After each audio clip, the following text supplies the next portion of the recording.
This is not a drill. This is not some distant frontline skirmish that gets buried on page 7 of a news website.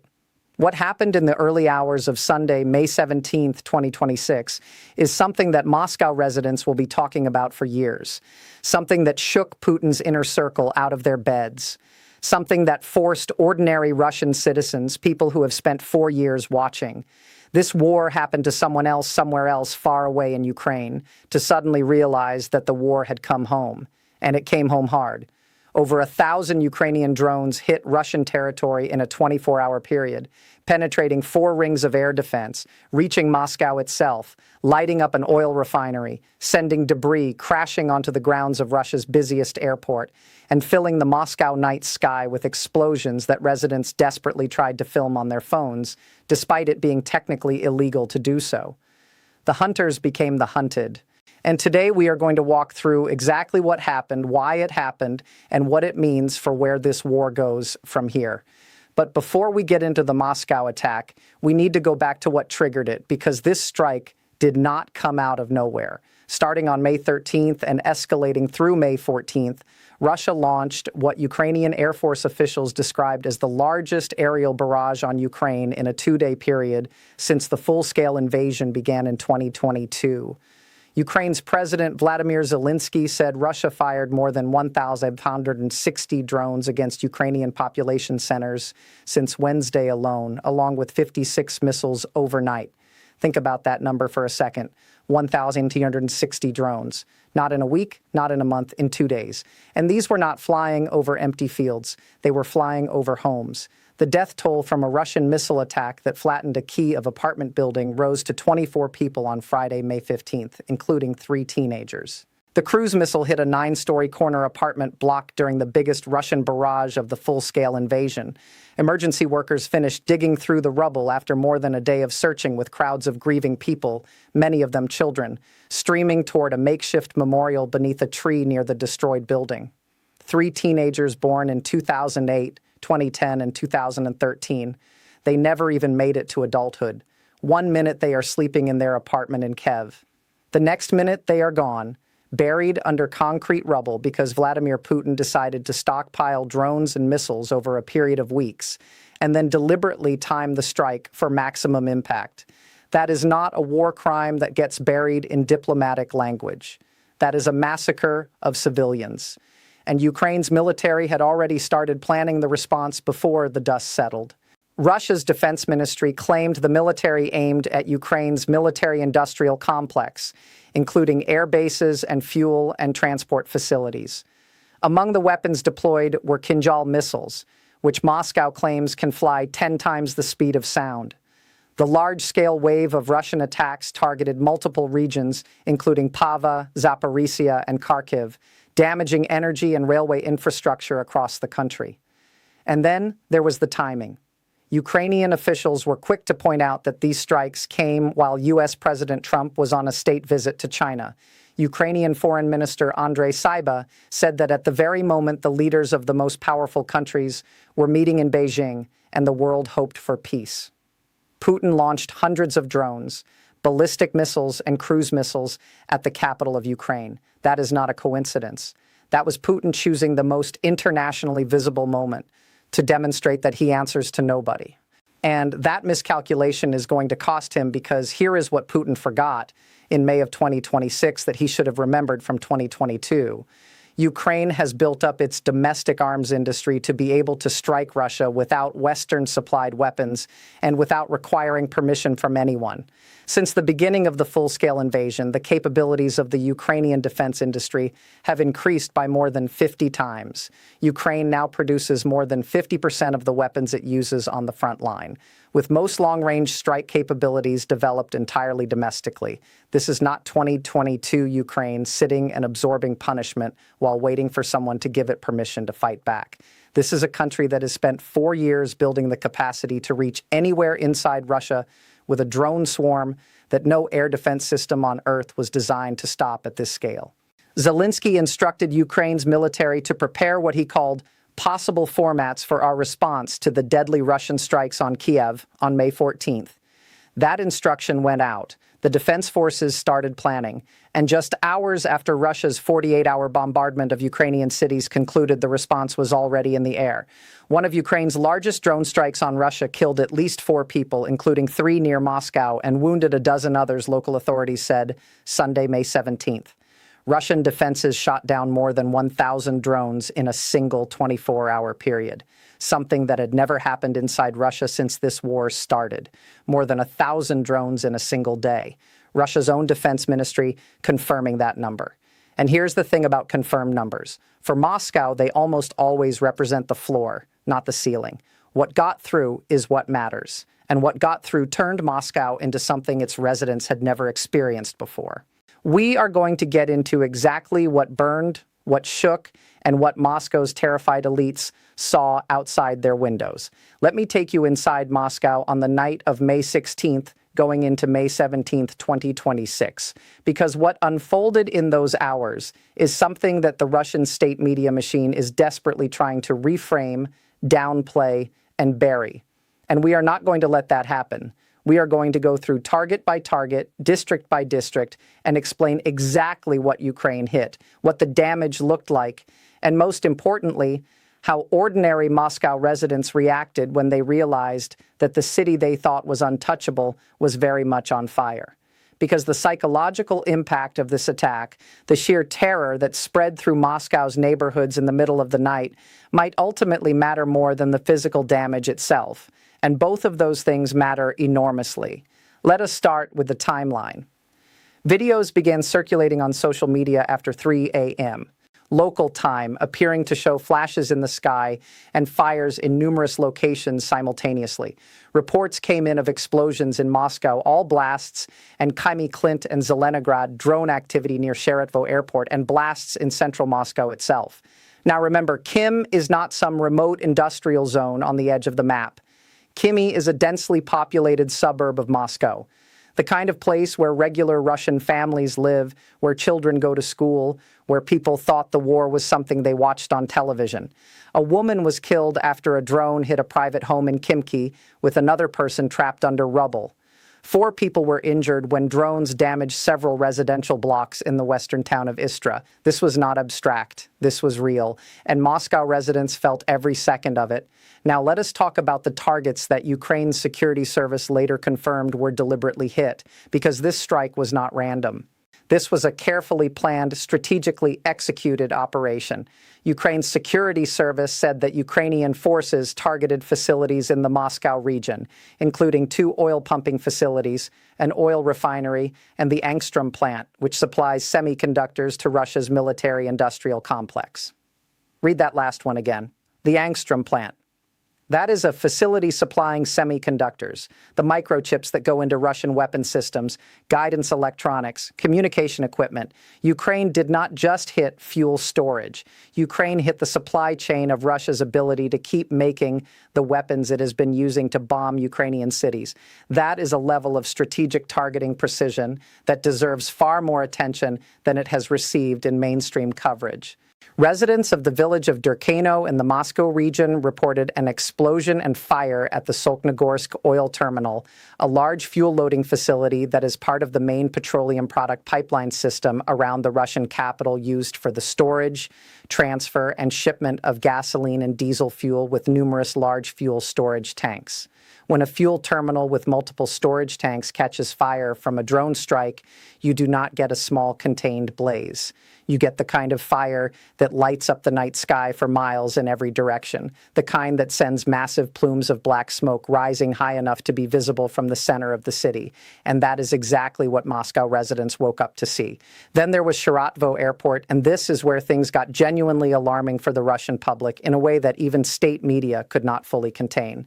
A fire broke out at Moscow's Sheremetyevo Airport following the drone attack. Airport officials confirmed the fall of UAV debris on airport grounds, though they stated there was no threat to passenger and aircraft service areas. Now, here is what you need to understand about the psychological weight of that statement. Sheremetyevo is Russia's largest airport. It is the gateway to Moscow for the world. It is the symbol of Russia's connection to international travel, international commerce, international normally. when drone debris is landing on Sheremetyevo's grounds and fires are breaking out, the message that sends to every Russian elite who has been telling themselves that Moscow is protected, that Moscow is different, that Moscow is safe, that message gets shattered completely. And the reaction from Moscow residents confirmed exactly how shattered it was. In Moscow itself, at least 12 people were wounded in the nighttime strike, mostly near the entrance to the city's oil refinery in the Kapatna district, with most of the injured being construction workers near the refinery checkpoint. Moscow Mayor Sergei Sobyanin reported that the refinery's core technology had not been damaged. Notice how carefully that statement was worded. The technology was not damaged. Not that nothing was hit, not that everything was fine, just that the core technology survived. That is Kremlin-adjacent damage control language. And anyone paying attention can read exactly what it means. And here is where the story gets even more extraordinary. Because what really sent panic through Moscow's neighborhoods was not just what Ukraine's drones hit. It was what Russia's own air defense systems did in the chaos of trying to stop them. Russia's defense ministry said it intercepted 556 Ukrainian drones overnight, while Moscow Mayor Sobyanin said air defenses shot down more than 120 drones heading for Moscow and its surrounding areas. Fallen debris caused a house in the village of Sabotino to catch fire, and 4 people were injured when drones damaged several residential blocks in the western town of Istra. When you are shooting down that many projectiles over a densely populated metropolitan area, the debris has to land somewhere. And it does not land neatly in empty fields. It lands on houses, it lands on streets, it lands on apartment buildings, Russian air defense missiles intercepting Ukrainian drones over Moscow, and then the wreckage of both falling down onto Russian neighborhoods below. That is the specific nightmare that Putin's 4 rings of air defense were supposed to prevent. And on the night of May 17, 2026, they could not prevent it. Moscow Oblast Governor Andrei Vorov confirmed that at least 3 people were killed in the attack, including 2 in the village of Pogorelki and 1 in Kyiv, with others injured across multiple districts after drones struck residential buildings and houses. And beyond the confirmed casualties, there was something harder to quantify but arguably more significant: the complete collapse of the psychological safety that Moscow's population had been living inside for 4 years. The Indian embassy in Russia confirmed that 1 Indian national lost their life while 3 others were hospitalized with injuries, with embassy officials visiting the site and meeting the injured workers in hospital. Foreign nationals working in Moscow dying in a Ukrainian drone strike in the Moscow region. That is a headline that travels around the world instantly in a way that even the most aggressive Russian state media censorship cannot contain. During spring 2026, a series of Ukrainian drone strikes against Russian port terminals succeeded in disrupting Russian exports, while attacks on refineries led to reports of significantly reduced capacity. Ukrainian officials believe that by targeting Russia's energy industry, they can deprive the Kremlin of a vital economic lifeline that funds the ongoing invasion. The May 17th Moscow strike was the most dramatic single night of that campaign. 2 oil pumping facilities, a refinery, a semiconductor plant, debris on Russia's largest airport, houses burning in the suburbs, and Moscow's elite residents watching the sky light up outside their protected neighborhoods for the first time in their lives. The commander of Ukraine's unmanned systems forces, Robert Magwar-Bravdy, posted a message afterward addressed specifically to the residents of Patriarch's Ponds, one of Moscow's most exclusive and expensive residential neighborhoods, where Russia's oligarchs and political elite live in expensive apartments behind security gates. His message was simple and precise. The unilateral subscription to a quiet life on Patrick's in the surrounding area has been canceled. That message was not written for the international press. That message was written directly for the people who fund this war, who profit from this war, who have been insulated from this war since February 2022, and it landed exactly as intended. We are going to get into the Russian public reaction. Here is something that I want you to think about carefully.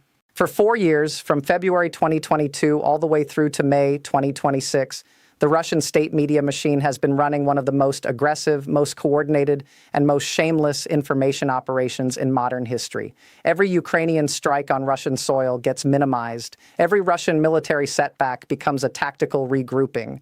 Every burning refinery becomes a fire that was quickly contained with no damage to key infrastructure. Every civilian death caused by Russian air defense debris becomes a non-event that simply does not appear on state television. And for the most part, that machine has worked. Worked on the Russian domestic audience that does not have access to independent media.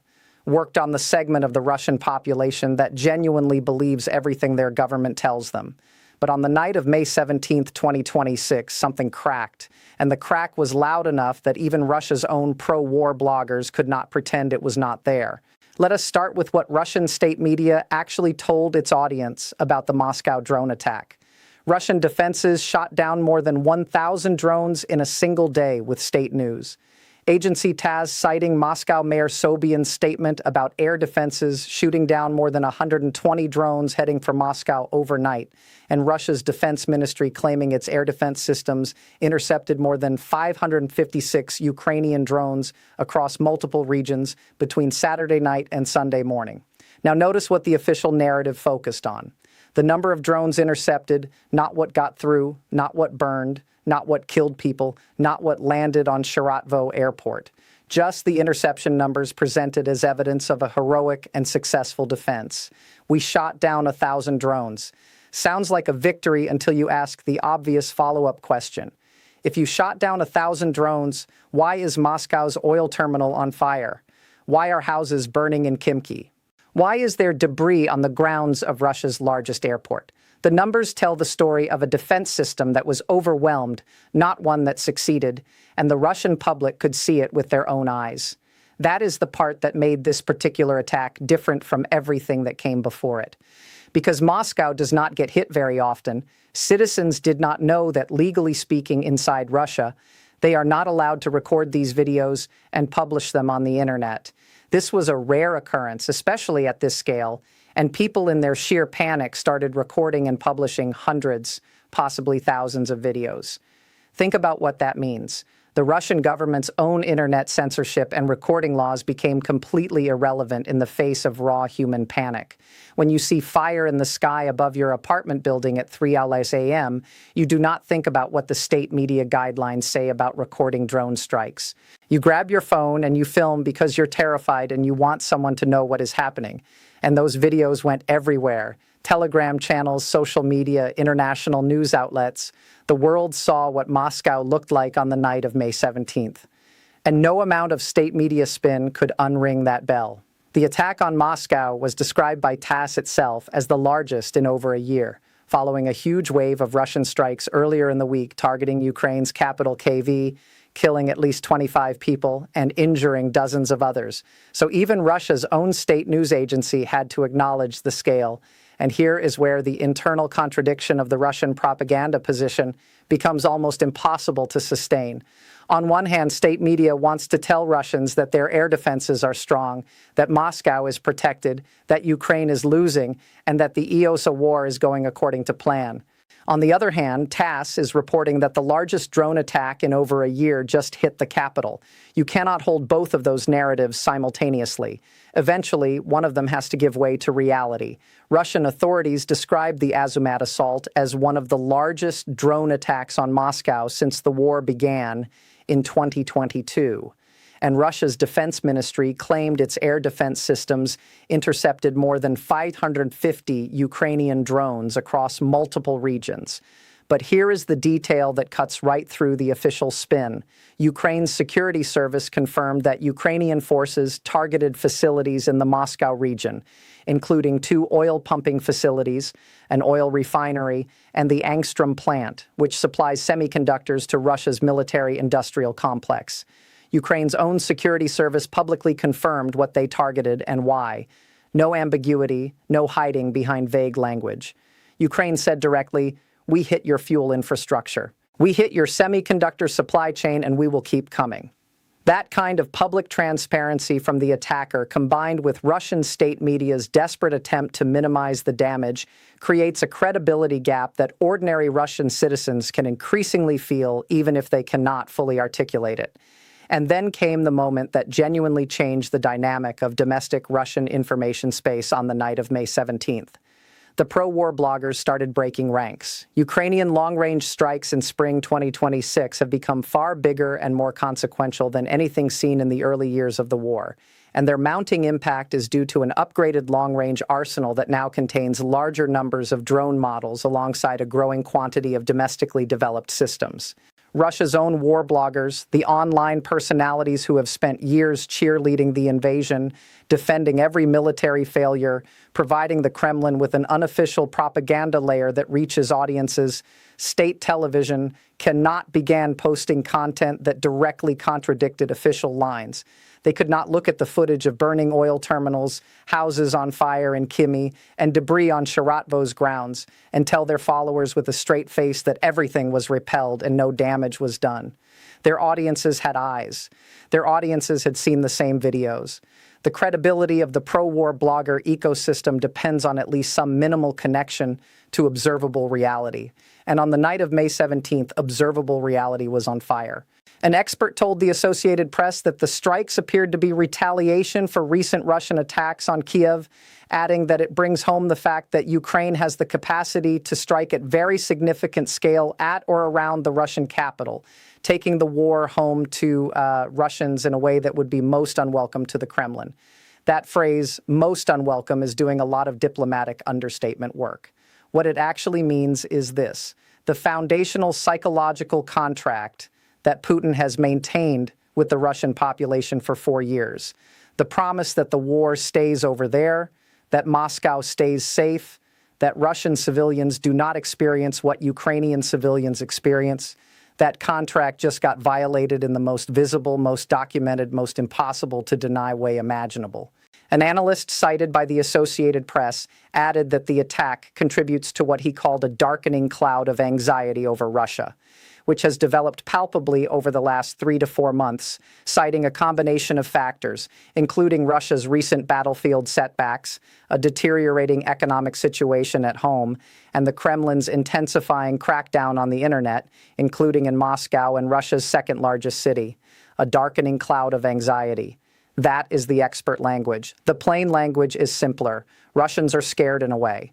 They have not been scared before, and the government they trusted to keep them safe is telling them everything is fine while their neighbors film burning buildings from their apartment windows. Russia does not appear to have fully developed or deployed mobile fire teams, droned interceptors, or other low-cost distributable systems to defend against repeated masked Ukrainian drone strikes. According to the Institute for the Study of War, that assessment from ISW is devastating in its implications.